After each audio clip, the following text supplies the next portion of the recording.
Hello and welcome to I Can't Believe It's Not the Mouse, the podcast all about animation, not made by the mouse. I'm your host, Octaviano, and today I decided, look, I have time, I might as well try doing another one of these. As it so happened, I decided to talk about the other Netflix Sony movie that came out this year, the one that people were actually watching.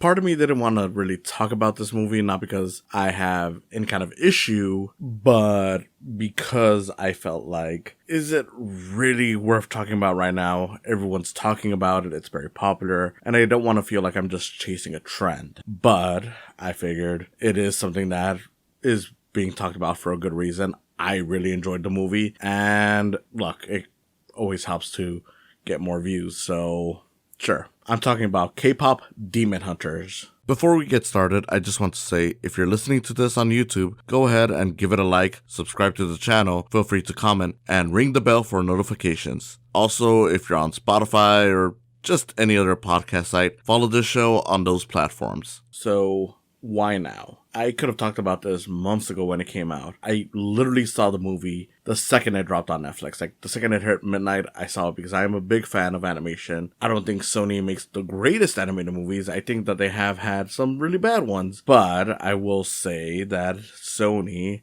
has essentially been getting better. They've been experimenting. They kind of always were experimenting. Even if you go back to like Cloudy with a Chance of Meatballs or Hotel Transylvania, which is before Spider-Verse, the way those movies were animated was a lot different compared to what we saw from every other studio around. And yeah, there were some that were trying to do the cartoony thing as well, but I feel like those really leaned hard on it, and it's paying off now. And again, I don't think that they're necessarily perfect. Sony has released some okay movies, some duds. I thought Wish Dragon was a pretty good movie, but it's not really something that I really remember all that much. And of course, they released the Emoji Movie, which I don't think is as bad as everyone says it is, but I don't think it's all that good either. So I was already looking forward to K-pop Demon Hunters. I am not a K-pop fan. I don't know anything about it beyond just little things. Like, I know what BTS is, I know what K-pop is, like I know some of the bands, and I know what generally falls under K-pop. I have sisters who are into it. I'm not personally into it, but I was still interested because I'm like, look, Sony has been delivering, and the little snippets that we got from this showed a unique style that I think the movie really fleshed out. I'm really glad for that. So, K-pop Demon Hunters, movie I was going to watch anyways, despite not being a fan of the music, despite not being a fan of the whole culture around it. I got nothing against K-pop or Korea or anything like that. I am just not someone who's deeply entrenched in this stuff. So, once the movie came out and I saw it, I quickly realized, like, yeah, this is something special. Now, granted, I'm not going to pretend that I knew that this was going to be the hit that it is now. I didn't expect it to become the biggest hit on Netflix. I didn't expect it to become a movie that Netflix would put in theaters for a very brief window. I wish I had a chance to see it, and that it would do massive numbers for a 2-day limited release. But here we are. K-pop Demon Hunters is a big franchise now. Netflix has concluded that, yes, they will make more. They're gonna make, sequels. They're gonna do whatever they can to milk this franchise, which a little afraid about that, but I can see where you can take this. So I'm hoping that the best stuff happens with it and not the worst stuff. Honestly, the one that you should feel bad for is Sony, because, and I've said this before, Sony really needs to find their confidence in releasing more of their stuff in theaters, because they have not released a non-Spider-Verse movie in theaters since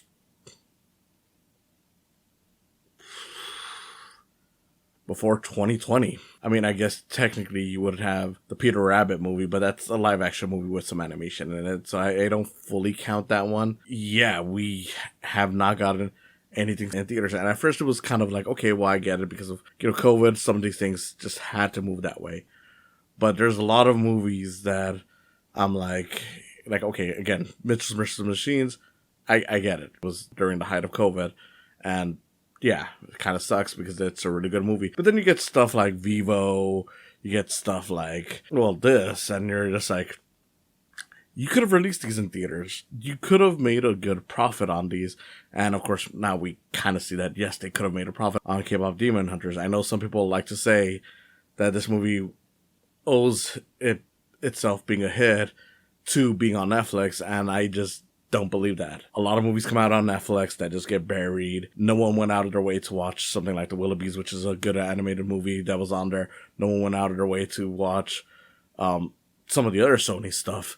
I mean, I really love Klaus, and that was a pretty well talked about movie, but it stayed on Netflix, and no one really went all that crazy for it to the degree that they went crazy for this.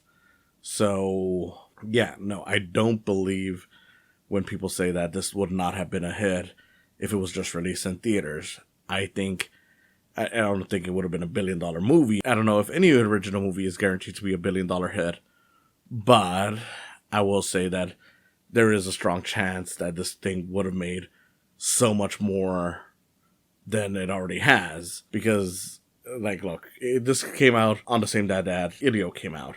There's no guarantee that that would have been the theatrical date that it would have been given if it actually went to theaters. But even assuming it did, Ilio was not strong competition. It was just a Pixar movie that people saw, people forgot about. No one really cared all that much. And I don't even think it's all that bad of a movie, but I also don't think it's all that great of a movie, because it's just kind of a kid's movie about a kid who goes out in space and learns to love his family or whatever. Nothing groundbreaking, while this movie, which admittedly I'm just talking about all the stuff around it before even getting to the movie, because there is so much to cover on this movie. This movie has a lot going for it that just would have made it a hit. Like the fact that people are loving the songs. I don't think that it being released in theaters would have changed that. People talking about it and telling others like, hey, go watch this movie. Again, I think that would have still happened if it hit on theaters. You would have had people going on repeat viewings slowly and slowly as it became a hit. Like, I really see this in the same way that I've seen, granted, this hasn't happened too much since COVID hit, but there are movies where they become hits over time. They don't go all in on the first week, but over time they have consistent viewings going by music.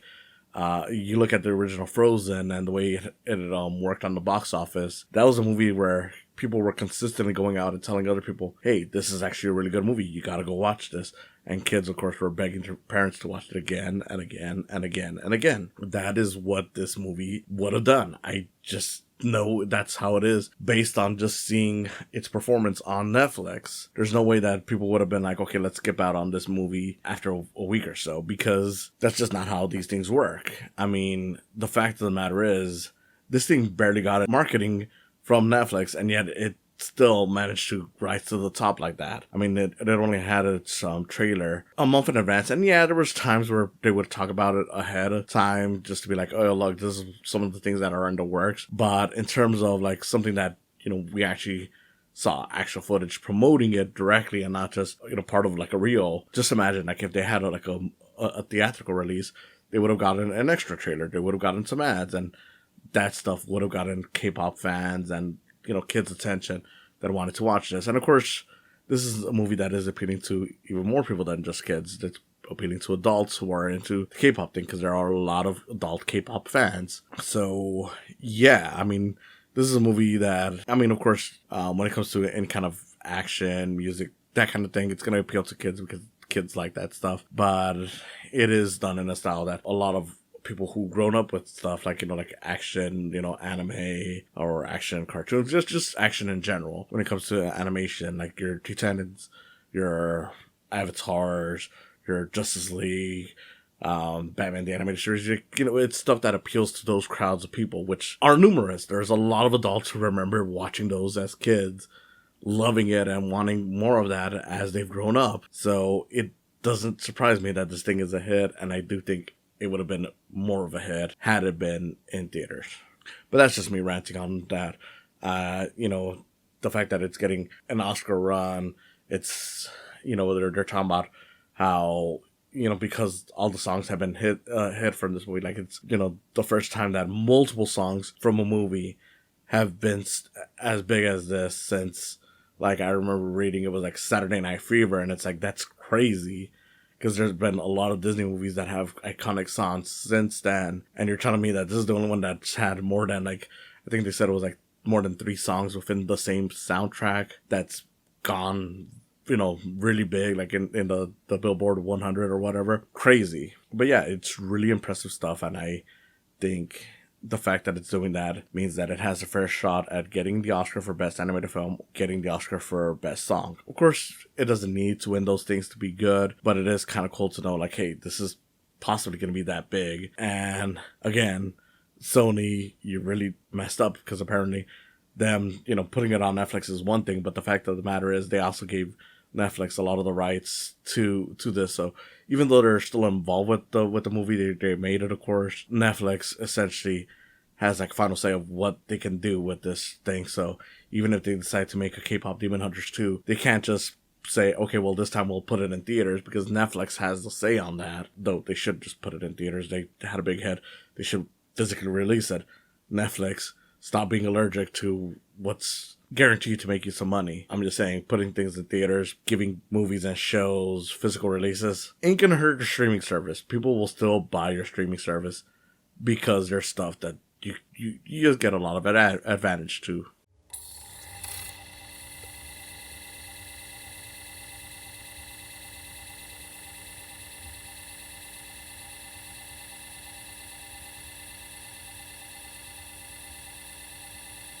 So I've done a lot of talking on what made this thing popular. So what exactly is K-pop Demon Hunters for someone who somehow has not seen it or missed out on the train? K-pop Demon Hunters is a movie about a K-pop band named Huntress, and there's like this whole thing about how for centuries there's been female singers who essentially keep out demons from our realm. The latest one is consisting of these three girls, Rumi, Mira, and Zoe, with Rumi essentially being the leader, and she's got a secret regarding her family. You figure it out real quick, but it doesn't matter. Point being, they're K-pop stars, they're stopping demons, and they're just about to essentially release the big song, the song that's gonna stop demons from fully getting into our realm. It's supposed to be like the big thing that's gonna perfect what they call a Hun Moon. The Hun Moon essentially being this barrier that keeps demons out, at which point the demons develop a new plan to stop the K-pop Demon Hunters. They realize, how do we stop the Demon Hunters? By beating them at their own game. They create a boy band that's also doing K-pop to seduce people into their side. The girls have to figure out how to stop the boy band. There's a forbidden romance going on in there. There's some great music. Honestly, it's not the most unique plot in the world, but I really dug it. I think a lot of people really love that simplicity, and sometimes simplicity is what works best when you're creating something new, unique, and fresh, because you want to create like the lore, you want to create the characters and just stuff that they could bounce off of. But in doing that, you want to keep it simple, just so you can avoid running into complicating it too much to make to have your audience confused by what exactly you're trying to do. So just having this be essentially a fight against good versus evil, a character who is born of two worlds, and realizing, hey, maybe the way we're doing this isn't exactly right. Like, this is stuff that's all been done before. We've had How to Train Your Dragon that, has your main character realizing, like, hey, maybe the dragons aren't so bad. We've had stuff where a main character struggles with the fact that they're half something else. Like, like in Shrek, you had Fiona, who was half ogre. It's all stuff that is there because it works, it's easy, and we're already doing a lot of heavy lifting, making you like these characters and this world. So I perfectly understand that. And, it's not even that I think that the movie is generic in any kind of way, because while it is essentially doing these plot beats that we've seen 1,000 times before, it is remixing them in a way where it feels fresh. Like, okay, the main character is half demon. Okay, are we gonna find out who her parents are and how that influenced her? Like, no, we're just gonna learn a little bit about it. Maybe that's explored upon in the sequel, maybe it's not. And to be honest, I know we're getting sequels, but if this were for whatever reason just a one and done, it wouldn't matter. Like, I'm not really one of those people who are like, oh yeah, we need to have a sequel in order for this thing to work. It's like, no, this is a good enough story even on its own. So if it had for whatever reason not been the big hit that it became, I'd be perfectly fine just knowing like, hey, this is what it is. Because realistically, while it would be nice to know like, okay, more about the father and how exactly the father and the mother got together, ultimately, I'm just like, I don't care. That's a good enough setup for what this character is going to be going through. And it becomes a big plot thing where she has to learn how to accept herself and maybe understand that, hey, maybe not all demons are exactly the same. Of course, that I do think can feel a little undercooked because they still have to defeat the big demon bad guy. And by the end of it, even though there's like, without going into too much spoilers, but everyone's seen this movie, so whatever. Even though there's essentially a demon who becomes, like the bad guy who sacrifices themselves for the greater good and never really lands on like, okay, well, what if these people, these demons just need some way to coexist with us. And that's perfectly fine. I think that it is a problem in this movie because it kind of feels like it's going there, but it is a lot, and we do kind of need to wrap this story up. So for a first outing, even if it never gets a sequel, which it will, but even if it never got a sequel, I wouldn't mind if we just never really learned that. It would have been one of those things that's kind of imperfect.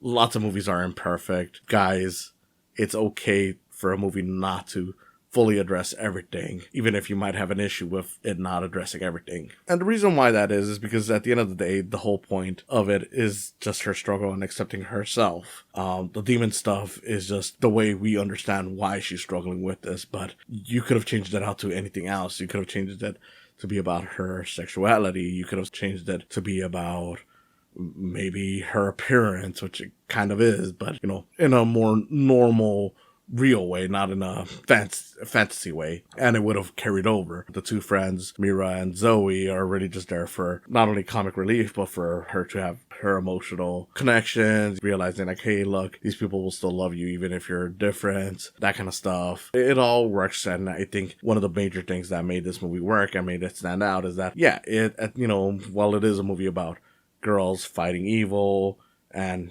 fun K-pop music, which I'll get into in a bit. The thing that I think really connected to me and probably connected to a lot of other people who are either not into K-pop or are, but, maybe not as much as some of these super fans are, is just, the idea of like, hey, look, this is still a story about a person going through their own personal struggles. And that kind of stuff is always a good way to hook in your audience. People really neglect that an emotional hook is almost always much better than some unique original idea. If you can get me to care about a character's struggles and make me relate to whatever issue they have, you're set. And that's really where the movie, I think, shines, is that it really sets up this emotional drama of her being of two worlds, being true to her friends, and then, true to this guy that she meets who makes her start to realize like, hey, maybe if this guy is not as evil as I think he is, maybe me being part demon means that I'm still good regardless of that part of me. And again, it might be flawed in some ways because it doesn't fully commit to, doing the whole like, hey, demons can be good thing. Whatever. We're probably going to see that in the sequels. We're probably going to have more of her father in that. And, it's stuff that doesn't really matter for the now. I do think one of the greater scenes in this movie that I feel like could have been fleshed out a little bit more, but for what it is in there, it's great, is that she essentially is adopted by one of the previous Hunter girls, a friend of the mom's. So she's getting raised by her. And it's very interesting stuff. It's stuff that I think is handled a little bit better here than in something like Encanto, if we're going to talk about abusive parental figures. I still think we could have had a little bit more.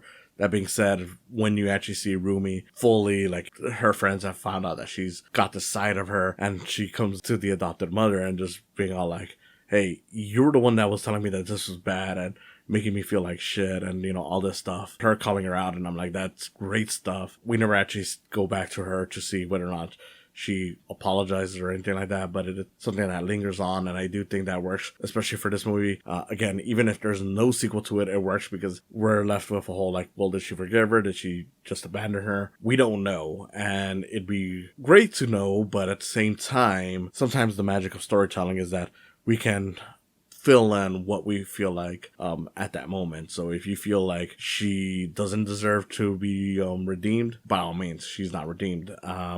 If you feel like she eventually gets forgiven, you could say that she does. And of course, when we get to a sequel, they'll probably address that too. But I do think that with the way they presented it here, it won't matter. Like, for this one movie alone, you'll enjoy with how they did it. And once they get to the sequel, assuming and hoping it's good, you'll see like, okay, well, they addressed it in this way. And again, it'll probably work out in a way that works fine for all parties, or maybe just one party. You never know. Big thing, of course, with this movie is the music. A lot of people love the music. And as someone who doesn't really care for K-pop, I can't really say that I don't get why. Because, whether it's listening to Soda Pop or Golden, which is the song that everyone's going crazy for, Takedown, these are all really catchy songs. And I'm like, this is the stuff that I kind of wish that Disney would have been doing, like, especially since they're the ones who are always doing like these musicals and whatnot. Like, not necessarily doing these songs, but more exploring with what kind of music they do. Like, it always feels like whenever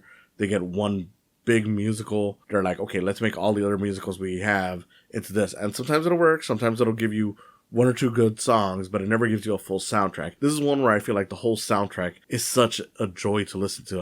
I personally love what it sounds like. It's such a unique vibe, and it goes with what the movie is. Like, hey, look, this is a movie about K-pop. Great.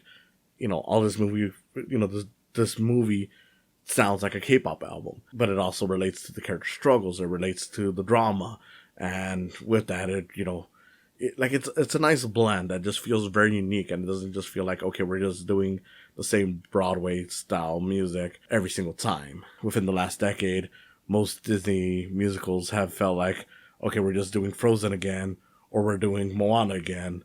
And I know that's partially because they've had the same composers and there are other movies, but it's still just like, dude, it'd be nice if you expanded on it. Like, hey, with a horrible movie, regardless, but like with something like Wish, like, hey, if you're gonna emphasize that this is, gonna have like some Spanish influence, why not make the music feel more like something that you would find in Spain instead of Moana 2.0. So yeah, the music is just really great. I mean, every time you get that Soda Pop beat going, it's just nice. You want to just move to it, and that's the whole movie, really. You just want to move to it. It really makes it so that there's not a lot to just hate about this, It's like, yeah, I can tell you that I feel like the movie gets a little rushed by the end. I wish they would have explored some of the concepts a little more, but I can't say that I really hated any of it. Yeah, I'm not going to say it's a perfect movie. A lot of movies aren't, but I also don't feel like it's a movie that has a lot of glaring flaws to it. Like, yeah, I can tell you, oh, this is not very unique. I could tell you that this could have been done better. This could have taken its time more, but it's almost all stuff that I'm like, describing it as a problem is just me saying, okay, well, this could have been done better, which is not always the greatest, criticism. Like, I prefer when I can critique something and say, like, hey, this could have used an extra scene or whatever, like, where it's more detailed. I feel like a lot of the criticism I have for this movie is just stuff where I'm like, this could have been done a little bit better. Like, the only real thing is just me saying, like, hey, they could have fleshed out the whole demon thing a little bit more and whatnot. But I don't know. I just feel like it's so basic that I just don't have a problem with it. Like, if this is the movie that wins the Oscar for Best Animated Film this year, granted, it's not like we've had a lot of great contenders, but for what it's worth, it's still a really good one to win. I do think that there could be better animated movies around the corner, whether it's from foreign markets or just, in general. But so far, this is the strongest contender. And if it were to win, just looking at it, I wouldn't mind. Like, even if there's better movies once the year's over and this is still the winner, I will still totally get it, because there's a lot to love about this movie. And there's a lot I fully get about this movie that people are going to like. So, yeah, I don't know. I really dug this one. I think the animation is great. It has a really nice, like, people describe it as Spider-Verse, which makes sense because it's Sony, but, it feels more like anime than comic books, and it still has a very unique style onto its own. The characters are great. I like the fact that all the women in this, you can tell when they're wearing makeup and when they're not wearing makeup. That's something that you don't really notice a lot in animation, but in this one, you can actually see like, okay, there's a difference to how their skin looks when they're wearing makeup versus when they're not. The women are allowed to be goofy. Like, there was a thing that I remember years ago where some Disney animator said that women are hard to work with because when it comes to animated women, they often are forced into just doing like, okay, is this woman gonna be pretty in this shot? And pretty much they focus on making the woman look beautiful at all times, which I understand, but at the same time, I love the fact that in this movie, it's like, yeah, the women are always beautiful, but they're allowed to look weird. They're allowed to have big goofy eyes. They're allowed to react in ways that makes them look like horny little goblins versus almost always looking like this stiff, lifeless robot. And not to say that Disney animated women look bad, but they just don't look as energetic as these girls do, even when they're made to be goofy. Like, again, those girls, yeah, you get the idea of like they're always made to look beautiful. Versus this, where it's like, yeah, they may always be beautiful, but they're not afraid to make them look weird. And I love that. And then, of course, they're just great designs overall. Like, the women are given great designs. The boy band is given a great designs. There's a tiger and a little crow that accompany like the main demon boy. And that's great stuff. There's some great 2D effects in there. Like the main demon villain, Guima, is kind of, made it in a way where he looks kind of like a 2D fire or something like that. It's very simple, but at the same time, it's very cool to look at, and it's just very unique. And I don't know, this movie is just very unique, regardless of the fact that it has plot beats and story beats that feel very similar to other things. Like the fact that the characters are like, hey, look, here's the energetic one that's kind of dumb but bubbly and well-meaning, and then the more serious one, and then you got the leader. Yeah, this is stuff that we've seen before, but just the way they mix it all together is nice and unique. I love K-pop Demon Hunters. That's all I can really say. I say, watch it if you haven't, but I don't know anyone who hasn't watched it at this point. And yeah, if you haven't, for whatever reason, just go ahead and watch it now. It's worth it. With all that said, thank you for listening. This has been I Can't Believe It's Not the Mouse, and I'll see you again next time.